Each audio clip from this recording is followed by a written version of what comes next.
Here to present their culture, and also we are very proud to say that most of them are now pursuing their education.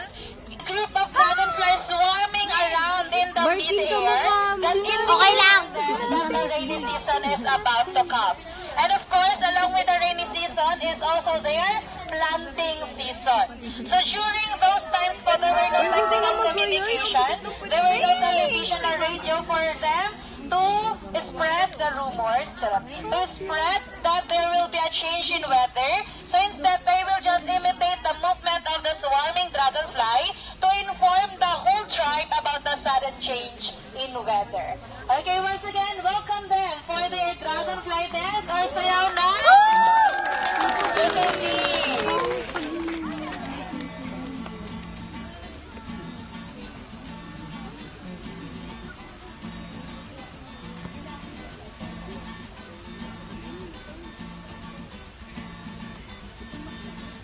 And by the way, yan si Kulita. Anak po siya ng isa sa Hi, Kulita! And Barbie ng flag. Nasa sayo ako ngayon. Ano sa bata? Okay, palakpakan po natin. Okay, so for their second dance, ito po yung tinatawag nilang Okay guys, as you can see, they are holding real bows and arrows, yawo and bayi in their dialect, which is Zambal.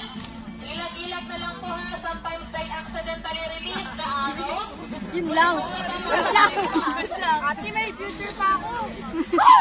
Baka di na mapag-cheer dance. Okay, so guys, their last dance, ito po ay tinatawag nilang sayaw ng pamamaramag. Okay?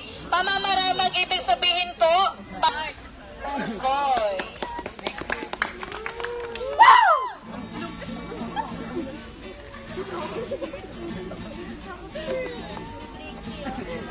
Okay, so that shows the capability of walking in a forest. Okay, courtship dance. Uy, Nick Boy. Totoo.